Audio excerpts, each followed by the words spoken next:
Salut tout le monde, bienvenue sur Faut ce qu'il faut pour la deuxième partie de ma vidéo sur qui a gagné la Seconde Guerre mondiale. Aujourd'hui, je vais parler de l'autre partie de la guerre, le théâtre de l'Asie-Pacifique. Habituellement, on l'appelle tout simplement le théâtre du Pacifique parce que la grande partie de la guerre était entre le Japon et les États-Unis sur mer et des îles, mais comme on va le voir, c'était pas limité à ça. Les conquêtes japonaises en Asie de l'Est voulaient dire la guerre contre les Alliés sur place. Bien sûr, on sait qu'ils ont commencé leur invasion de la Chine en 1937, c'est un front majeur, et ils ont aussi essayé de se rendre jusqu'à l'Inde, donc ils ont combattu les Britanniques et les troupes du Commonwealth dans la jungle. Une chose intéressante dans les dernières années est que Beijing ne célèbre pas seulement l'effort communiste chinois contre le Japon, mais aussi l'effort nationaliste. Le gouvernement de Xi Jinping va encore plus loin en affirmant que la Chine a fait le gros du combat, et se justifie en disant que la plupart des divisions japonaises étaient là et que donc c'était le front principal. C'est surtout pour encourager sa politique de Chine unique et pour servir de fondation morale à la puissance mondiale chinoise. C'est un peu comme l'affirmation soviétique, excepté que les soviétiques ont réellement détruit le gros des forces terrestres allemandes, tandis que les Chinois n'ont pas fait la même chose contre les Japonais. On a aussi justement les soviétiques, et beaucoup de gens encore aujourd'hui qui disent que la principale raison de reddition des Japonais n'était pas les bombes atomiques, mais plutôt l'entrée en guerre des soviétiques au même moment. On va examiner ce qui s'est vraiment passé. Ma structure ici va être similaire à la première vidéo. Je vais parler de l'effort de guerre allié et j'ai beaucoup d'histoires sur les Chinois. Ensuite, les forces et pertes japonaises, la guerre navale, la guerre aérienne, qui est une partie majeure de la guerre, le prêt-bail à la Chine, la participation soviétique de 1938 à 1940 et en 1945, et finalement, les raisons de la reddition du Japon. Donc juste un rappel rapide des événements. Les Japonais avaient déjà capturé des territoires chinois dans les années 30 et en juillet 1937 ont commencé une grande invasion. Ils ont pris des territoires immenses et ont infligé des grandes pertes aux Chinois. Après la stagnation de leur avance au printemps 1941, ils focalisaient sur les Américains et les autres alliés occidentaux, en laissant le gros de leur armée de terre en Chine, mais en détachant leurs meilleures unités pour le Pacifique et la Birmanie. Comme on sait, en décembre 1941, ils ont attaqué Pearl Harbor, les Philippines, l'Indonésie, la Malaisie, la Birmanie et d'autres endroits. Ils ont réalisé des conquêtes impressionnantes sur terre et sur mer jusqu'à cogner à la porte de l'Australie. Dans les prochaines années, ils ont combattu les Américains dans les îles du Pacifique et dans des batailles navales et aériennes comme à Midway. Ils ont combattu les Britanniques pour atteindre l'Inde et ont maintenu la pression en Chine.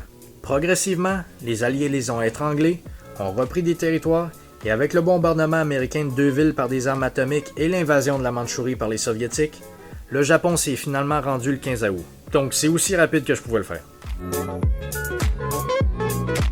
Quand je disais que les forces et pertes des Alliés pour battre un ennemi sont pas un bon indicateur de performance, les Chinois sont probablement le meilleur exemple. Je vous avertis, c'est vraiment difficile de trouver des chiffres fiables pour le théâtre asiatique. Les pertes chinoises étaient les plus grandes de la guerre derrière les Soviétiques. On parle ici de 4 millions de pertes militaires, incluant les prisonniers, et 14 millions de morts civiles, comparé à 112 000 Américains morts.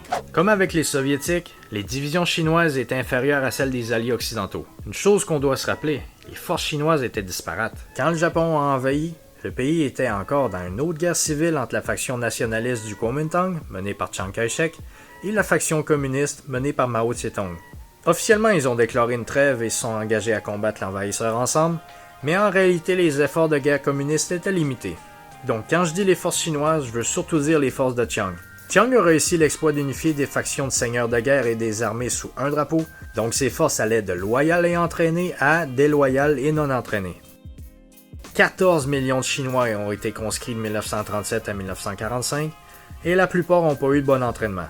En 1937, l'armée de Chiang comprenait 380 000 troupes loyales, 520 000 hommes normalement loyaux, 300 000 troupes provinciales semi-autonomes qui étaient sur appel et le reste était indépendant.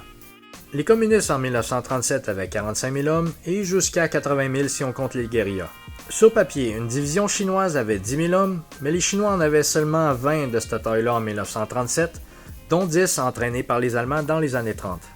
Les 200 autres divisions avaient environ 5 à 6 000 hommes. En comparaison, une division de l'armée américaine avait plus de 14 000 hommes et une division de Marines allait jusqu'à 20 000. Ah oui, je vais parler des équipements matériels un peu plus tard, mais quelques faits rapides. En 1937, les Chinois avaient 3 000 véhicules au total. Oui, 3 000.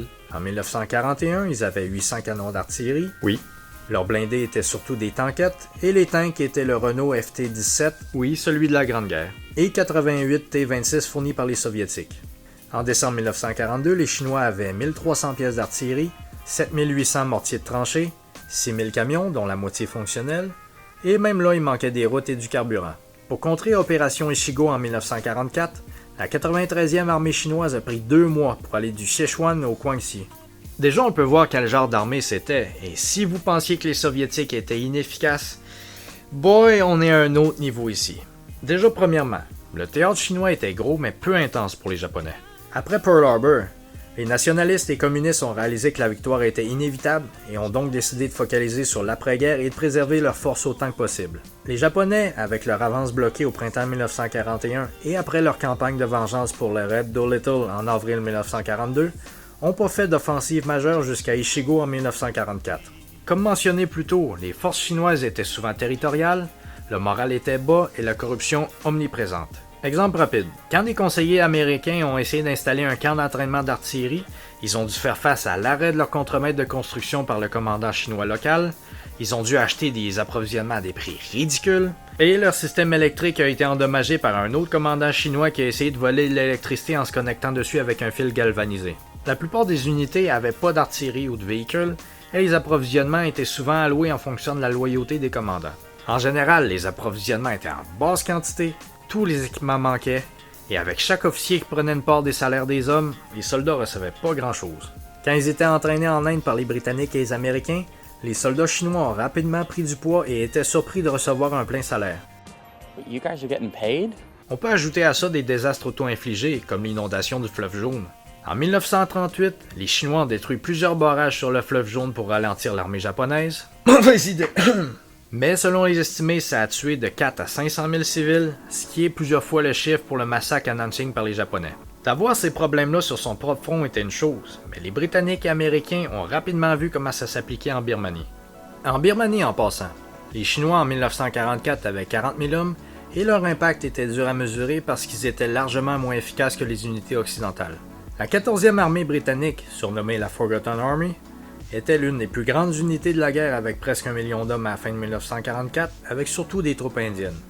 Le problème avec les Chinois était qu'ils avaient perdu énormément en 1937, donc ils étaient très hésitants à envoyer des hommes en Birmanie, même si c'était pour recapturer des routes d'approvisionnement vers la Chine. Souvent, des unités promises n'arrivaient pas, et quand elles venaient, étaient souvent menées par des loyalistes ineptes. Quand les généraux chinois étaient compétents, comme le général Sun, les subordonnés l'étaient souvent pas. Le général Tu, à la tête de la 5e armée chinoise, avait maîtrisé l'art de la procrastination. Le général Alexander, à l'époque à la tête des forces britanniques sur place, a visité Tu pour demander où étaient ses canons d'artillerie. Tu lui a répondu que la 5e armée chinoise était la meilleure en Chine parce qu'elle avait des canons d'artillerie et donc qu'il ne pouvait pas risquer de les perdre en bataille. Et comme si c'était pas assez, les soldats chinois étaient parfois tellement désespérés pour des approvisionnements qu'ils ont déjà volé l'eau des radiateurs des camions britanniques qui les ravitaillaient. Et parlant de performance militaire, si Chiang a réussi à amener plusieurs factions dans une armée, il faisait pas confiance à ses propres forces. Quand le général américain Stilwell allait prendre le contrôle des forces chinoises en Birmanie en 1942, Chiang lui a expliqué comment les utiliser. Il a dit qu'elles étaient incapables de tenir une vraie ligne, donc il a conseillé à Stilwell de les placer les unes derrière les autres, donc lorsqu'une attaque japonaise arriverait, les attaquants démoliraient des unités jusqu'à épuisement. Sinon, les stratégies et tactiques chinoises souffraient d'une tendance à vouloir couvrir tous les points en même temps et de les renforcer au coup par coup, ce qui amenait des défaites en détail. Les officiers d'état-major chinois n'avaient pas l'autorité pour transmettre des ordres qui devaient venir directement des commandants. Les communications étaient horribles et c'est estimé qu'une division chinoise pouvait seulement défendre environ 12 miles de front avant de perdre contact avec ses propres quartiers généraux. Pour illustrer ça, laissez-moi développer sur Opération Ichigo, qui a débuté en avril 1944 et a duré jusqu'à la fin de l'année. Ça a été la plus grande opération japonaise de la guerre en Chine, quand 17 divisions japonaises se sont assemblées contre les Chinois, 300 000 troupes chinoises se sont tout simplement évaporées. Des forces de 500 Japonais pouvaient faire disloquer une division chinoise entière, avec les officiers qui volaient les transports pour fuir avec leurs familles. En fait, Ichigo a atteint pratiquement tous ses objectifs. Les aérodromes américains, qui étaient les cibles principales, étaient hors de service, mais ça importait plus tant à ce moment-là parce que les Américains avaient recapturé Clark Field aux Philippines et avaient bouché le détroit de Formose depuis l'Est. Le chemin de fer à travers la Chine était sécurisé pour les Japonais, et les nationalistes avaient perdu plus de 500 000 hommes, le quart de leur base industrielle et les ressources agricoles du Honan, du Hunan et du Guangxi. Même ça n'a pas changé le cours de la guerre parce que les forces américaines se rapprochaient du Japon. Ok, pour terminer cette partie-là, laissez-moi vous raconter probablement l'histoire la plus chinoise de la guerre. Les Chinois étaient surpris par la reddition japonaise en 1945 et étaient même pas prêts à arranger des transports pour les délégations de reddition. Et comme j'ai dit, le transport était tellement mauvais que les Chinois ont dû demander aux Japonais de maintenir l'ordre dans des zones occupées pendant plusieurs mois jusqu'à ce qu'ils arrivent. Donc, à la lumière de tout ça, je pense qu'il est juste de dire que la Chine a été sauvée surtout grâce à sa taille, à ses nombres et à l'effort de guerre occidentale. À quel point chaque pays a contribué, on va voir ça maintenant. Les forces et pertes pour les Japonais sont difficiles à mesurer. Il y a des chiffres différents et il n'y a pas de données mensuelles pour les divisions comme j'avais pour les Allemands. Je vais vous montrer les chiffres que j'ai. Les divisions japonaises étaient normalement autour de 25 à 28 000 hommes, ce qui est gros, mais encore là, leur véritable force variait. Au début de 1940, ils avaient 27 divisions en Chine et 12 en Mandchourie. En décembre 1941, donc au début de la guerre du Pacifique, ils avaient 38 divisions en Chine et en Mandchourie combinées, autour de 5 à 600 000 hommes, et ont envoyé 11 de leurs meilleures divisions avec 800 avions pour capturer les îles du Pacifique. Le front de Birmanie a commencé avec 4 divisions japonaises et a monté jusqu'à 10. En novembre 1943, ils avaient 32 divisions en Chine et Mandchourie, mais 5 ont été prises pour les autres fronts le mois suivant. Les forces japonaises dans le Pacifique ont culminé à 24 divisions en août 1944. En novembre de la même année, Okamura, le commandant japonais en Chine, avait 25 divisions en Chine et en Mandchourie combinées, plus des brigades indépendantes, et s'est resté autour de ce chiffre-là jusqu'à la fin de la guerre. Pour Ichigo, 17 divisions ont combattu avec 800 tanks et 240 avions. Donc on voit qu'ils avaient la majorité de leurs divisions contre les Chinois pour une grande partie de la guerre, mais que les autres fronts étaient considérables. Une chose qu'il faut se souvenir est que ces chiffres prennent seulement en compte les divisions d'armée de terre et pas la marine japonaise qui était tout aussi importante.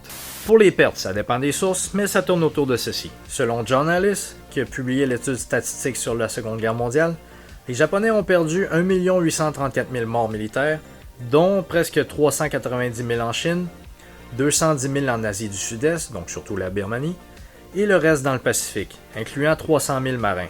John Dower, dans War Without Mercy, disait 1 740 000 tués, dont 396 000 en Chine. L'Australia Japanese Research Project le met à 2 121 000 morts, dont 455 000 en Chine. Les statistiques japonaises disent que leur perte en Chine en 1937 à 1941 était 185 000 morts, dont 48 000 par maladie, et 203 000 en 1941 à 1945.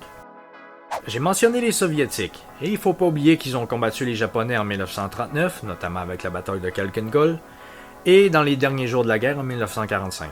Les morts japonaises contre eux étaient 20 à 25 000 en 1939, et en 1945, les chiffres varient grandement. Les Japonais disant 21 000 et les Soviétiques disant 84 000. Donc si je mets tous les estimés avec les minimums et maximums, ça ressemble à ça. C'est assez surprenant si on prend seulement en compte le nombre de divisions, mais il faut se souvenir que les alliés occidentaux ont combattu à eux seuls la marine japonaise avec ses centaines de milliers d'hommes et étaient bien plus efficaces que les Chinois sur Terre. Il reste sans déni que les Chinois ont joué un rôle important. Leur contribution est très considérable et ils ont retenu de grands nombres de Japonais tout le long de la guerre. J'ai mentionné la guerre navale et quand j'ai dit que c'était unilatéral, j'étais sérieux. Les États-Unis ont coulé 611 navires et 2117 marchands, avec le tonnage coulé à 1 822 000 pour les navires militaires et 7 914 000 tonnes pour les marchands. C'est la grande majorité des pertes japonaises. Les Américains étaient responsables de la destruction de tous les porte-avions coulés, et juste à Truk, en février 1944, ils ont coulé 200 000 tonnes. La marine chinoise maintenant. En 1937, ils avaient 59 navires, dont 6 croiseurs légers, donc en dessous de 3600 tonnes, 30 bateaux légers, et le reste était des transports. Leur flotte a été détruite au tout début de la guerre en 1937, et en fait les Japonais ont remonté plusieurs navires chinois coulés et les ont utilisés par après. La guerre aérienne maintenant, c'est vraiment complexe et intéressant. C'est aussi souvent vraiment dur à quantifier, parce que dans des batailles en Chine, les Japonais disaient qu'ils avaient perdu par exemple 30 avions, tandis que les Chinois disaient qu'ils en avaient détruit 300. L'aviation était absolument essentielle dans le Pacifique parce que les îles étaient dispersées, et sur Terre à cause du manque d'infrastructures. La plupart de l'aviation japonaise était utilisée contre les Américains. Durant la guerre, le Japon a produit 33 405 chasseurs, 9 558 avions d'attaque, 11 943 bombardiers et plusieurs milliers d'autres pour un total de presque 65 000. Au moment de Pearl Harbor, ils avaient 1530 avions, dont 400 déployés en Chine. Dans le Pacifique, les avions japonais ont passé de 2520 en janvier 1942 à 4600 en juillet 1945, avec quelques centaines en Chine. En mars 1945, ils avaient 6500 avions au total, dont 441 en Chine. C'était un coup d'œil rapide à l'effort de guerre des Japonais, mais on va parler plus des Chinois. En 1937, ils avaient sur papier 500 avions, mais de ceux-là, seulement 230 étaient utilisables. De juillet à novembre 1937, la Chine a détruit 94 avions ennemis et en ont perdu 131. C'est là que l'Union soviétique est intervenue. De 1937 à 1940, ils étaient le principal fournisseur d'avions pour la Chine avec 563 chasseurs et 322 bombardiers. Ils ont également envoyé des pilotes pour aider et de 1938 à 1940, leurs forces ont détruit 81 avions ennemis et en ont endommagé 114. Les forces chinoises ont monté jusqu'à 300 chasseurs et 100 bombardiers, mais ont descendu rapidement à 65 avions au total en 1940. Le Mitsubishi Zero était supérieur en tout ce qui était en Chine à ce moment-là. En juin 1941, l'armée de l'air de Chine avait 89 Ilyushin 15 et 16, 70 bombardiers légers soviétiques et 89 avions américains obsolètes comme le Pea-Shooter. En 1941, la situation a changé, avec le pré-bail étendu à la Chine au printemps. En 1942, les forces aériennes chinoises étaient de retour à 337, mais avec les pertes, elles ont rebaissé à 77 en juin 1943. De 1937 à la fin de la guerre, les États-Unis ont envoyé en Chine 244 bombardiers, 1038 chasseurs, 15 avions de reconnaissance et 97 de transport. Pas tout ça allait aux Chinois par contre, puisqu'une bonne partie allait aux pilotes américains en Chine, et les Chinois avaient environ 500 avions à la fin de la guerre. Il y avait des débats importants chez les alliés occidentaux sur combien de ressources ils devaient envoyer en Asie-Pacifique versus l'Europe. Le focus était sur l'Europe et sur les forces occidentales dans le Pacifique qui étaient les plus efficaces contre les Japonais. En 1944, 1012 avions ont été envoyés en Chine, comparativement à 7600 en URSS et 18 500 pour les Britanniques. Donc effectivement, une maigre partie des avions du pré-bail allait à Chiang. Les Américains ont envoyé des volontaires pour aider dès 1937. Claire Chennault a accepté l'offre de devenir Air Advisor pour Chiang et d'entraîner ses pilotes. L'American Volunteer Group a été créé en 1941 et est devenue la China Air Task Force en 1942. Au début, ils avaient seulement une poignée d'avions, mais ont réussi à détruire des centaines d'avions en quelques mois. Une force composite sino-américaine a été créée par Chennault en 1943 et les pilotes chinois performaient vraiment bien. À partir de 1944, ils ont commencé à bombarder les troupes japonaises partout en Chine et les ont mis sur la défensive. Le rôle de cette force-là était plus grand que celui de l'armée de l'air chinoise. En 1944, ils ont fait 2 fois plus de sorties et en 1945, c'était 7 fois. Pendant que les forces aériennes chinoises étaient dans les centaines d'avions et que les Japonais en produisaient des dizaines de milliers, les Américains en ont produit 297 000 durant la guerre. En janvier 1942, les Américains avaient 3537 avions sur le front dans le Pacifique. En janvier 1943, ils en avaient plus de 11 000, en janvier 1944, 18 000, et l'année suivante, plus de 20 000. C'est dur de trouver des chiffres pour les pertes aériennes japonaises dans chaque théâtre, mais si on regarde des batailles spécifiques, on voit que les pertes étaient nettement plus grandes dans le Pacifique. Ils en ont perdu 683 à Guadalcanal, environ 300 à Midway, environ 600 dans la mer des Philippines en 1944, 100 à Rabaul en une journée en novembre 1943, et 1465 kamikazes sont morts dans le Pacifique durant la guerre. Le tout pour dire, on n'a pas de bons chiffres pour les forces des pertes aériennes japonaises durant la guerre, mais la grande majorité était aux mains des Américains. Même en Chine, les Américains étaient responsables de la plupart des avions détruits. Comme mentionné, une petite portion du pré-bail était allée à la Chine, mais dans les standards chinois, c'était gros. Avec les routes d'approvisionnement en Birmanie qui étaient fermées, les Américains ont fait de gros efforts pour ravitailler la Chine par avion au-dessus de l'Himalaya, la fameuse bosse. 1000 hommes et 600 avions ont été perdus en faisant ça. Ça a commencé en 1942 et ça a monté jusqu'à 20 000 tonnes d'approvisionnement par mois, mais en général, c'était seulement quelques milliers de tonnes par mois. De 1942 jusqu'à la fin de la guerre, 650 000 tonnes ont été envoyées. Jusqu'à la fin, les Chinois dépendaient de ça pour leurs opérations. Les Américains étaient tellement sérieux sur ça que lorsqu'il y avait urgence, ils enlevaient des avions importants d'opérations en Birmanie pour les envoyer en Chine. À part de ça, j'ai mentionné que le général Stilwell avait été envoyé en 1942 pour aider à commander les forces chinoises en Birmanie. Il les a réorganisés, entraînés et équipés comme il pouvait. Comme mentionné, les Soviétiques ont combattu les Japonais en 1939 avec 5 à 600 000 hommes et leur ont infligé 20 à 25 000 morts. Après ça, un traité a été signé et les Soviétiques pouvaient se concentrer sur les nazis. Ils ont promis aux Alliés d'entrer en guerre contre le Japon 3 mois après le jour de victoire en Europe et ils l'ont fait.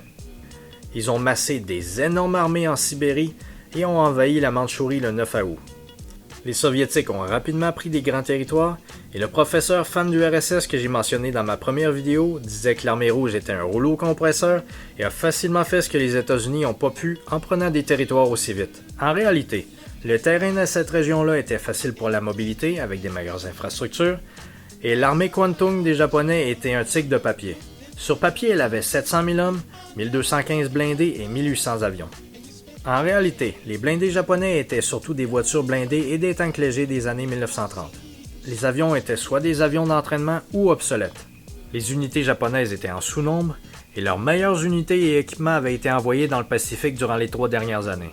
Essentiellement, c'était des forces d'infanterie légères pour de la contre-insurrection. Aucune des divisions et brigades était classée comme prête au combat et certaines étaient à 15% de capacité. Et après ça, il n'y avait pas de menace directe des Soviétiques sur le Japon, il n'y avait pas les moyens de faire un débarquement amphibie à Hokkaido. En 1945, ils ont tué plus de 21 000 troupes japonaises selon les estimés japonais, et presque 84 000 selon les estimés soviétiques. Quel chiffre est meilleur? Je sais pas. En parlant des Soviétiques, on arrive au dernier point de la vidéo, les raisons de la reddition du Japon. Parce que quand on y pense, ils étaient les plus fanatiques dans l'Axe, mais contrairement aux Allemands et aux Italiens, ils sont rendus avant d'avoir leur territoire envahi. Ils avaient encore une bonne armée d'1 million d'hommes sur les îles japonaises et entraînaient les civils pour la défense, donc pourquoi ils sont rendus? Les Alliés avaient énoncé des termes de reddition à Potsdam qui étaient inacceptables pour les Japonais, à moins de les mettre à genoux. Plusieurs raisons pour ça sont proposées. La raison classique est la menace de plus de bombardements atomiques. Relié à ça étaient les effets des bombardements stratégiques sur les villes dans les derniers mois. Une autre raison était l'entrée en guerre des Soviétiques, mais il y avait d'autres facteurs aussi. Une chose à se souvenir est que l'empereur, jusqu'à la dernière minute, n'était pas celui qui faisait les grosses décisions. Une clique politico-militaire décidait, et l'empereur n'aurait pas pu soudainement décider d'arrêter la guerre à moins qu'une grosse partie de la clique soit d'accord avec lui. Donc on va examiner chaque facteur. Les bombes atomiques. Après le premier bombardement atomique sur Hiroshima le 6 août, le ministre des Affaires étrangères Togo a demandé à l'empereur d'accepter les termes alliés de Potsdam. C'est aussi là que l'empereur a vu la futilité du combat. Les bombardements stratégiques, quant à eux, n'ont jamais été un grand facteur dans la victoire contre les Japonais ou contre les Allemands, contrairement aux bombardements sur les usines, et même ceux-là n'étaient pas aussi efficaces que les bombardements sur les approvisionnements japonais, comme on va le voir. Plusieurs personnes disent que l'entrée des Soviétiques dans la guerre était la vraie raison pour la décision japonaise. C'était ce facteur-là qui a poussé la faction d'armée de terre de la clique à accepter l'idée de reddition. La marine japonaise focalisait sur d'autres facteurs, mais était plus faible politiquement. Comme on l'a vu par contre, les troupes japonaises en Mandchourie étaient pathétiques, et les Soviétiques ne pouvaient pas envahir les îles japonaises. Ce que les chefs d'armée de terre craignaient vraiment était si les Soviétiques pouvaient nous faire ça, imaginez qu'est-ce que les Américains avec tous leurs moyens pourraient nous faire. En fait, les bombardements atomiques et l'entrée en guerre des Soviétiques étaient plus comme des cerises sur le gâteau. Un facteur important qu'on n'entend pas souvent mais qui est toujours la clé pour une guerre, c'est la logistique et l'approvisionnement. Même si les Japonais avaient une grosse armée, ils ont vu qu'ils ne pouvaient pas tenir les îles principales. Comme on l'a vu, les Américains ont coulé des grands nombres de navires marchands. 75% des biens et ressources du Japon étaient importés. Leur marine marchande était relativement petite et donc sensible aux pertes, et la production navale était limitée. Quand la guerre a commencé, ils avaient 6 millions de tonnes de navires et en ont capturé 4 millions de plus dans leur conquête. En août 1945, il en restait un demi-million. La même chose s'appliquait pour le pétrole, la clé pour une guerre industrielle comme ça. Ils étaient très dépendants de réserves et de la production de leur conquête, donc quand les Philippines ont été perdues en 1944, ils ne pouvaient plus acheminer le pétrole vers le Japon. Les avions américains aux Philippines pouvaient frapper les convois sur tous les chemins. Le principal facteur de reddition japonaise pour moi était la capacité américaine à détruire l'effort de guerre japonais. Le reste était un clou dans le cercueil. Ça a été une combinaison de tout ça qui a amené tout le monde, excepté le ministre de la guerre, à accepter les termes de reddition. Donc si je dois tout résumer rapidement, les Américains ont le plus fait pour gagner la guerre en Asie-Pacifique. Les Britanniques et autres alliés ont leur part, les Soviétiques ont contribué 2 fois à affaiblir les Japonais, mais il est important de se rappeler du sacrifice que les Chinois ont fait et ce qu'ils ont enduré pour retenir autant de divisions japonaises sur leur territoire. Même si ce qu'ils ont infligé aux Japonais n'était pas proportionnel, c'était de l'aide importante néanmoins. Il reste qu'ils étaient nettement moins efficaces que les autres pays, leur contribution à la guerre aérienne était petite, pour la guerre navale c'était pratiquement inexistant, et ils dépendaient en grande partie sur les Américains pour les approvisionnements. Le Japon a principalement été battu par la capacité américaine à détruire ses forces terrestres et maritimes, ses transports et son effort de guerre en général. Bon ben, j'espère que vous avez aimé la seconde partie de ma vidéo, ça m'a pris beaucoup de temps libre également. Il n'y avait pas autant de données complètes que pour mon autre vidéo, mais je pense que c'était toujours fascinant d'apprendre autant de choses en la faisant. C'est un sujet qu'on n'a jamais assez, sérieusement. J'ai aucune idée ce que ma prochaine vidéo va être, donc si vous voulez que je couvre un sujet historique ou politique, j'en serais ravi. En attendant, n'oubliez pas d'aimer et de vous abonner, et on se revoit bientôt.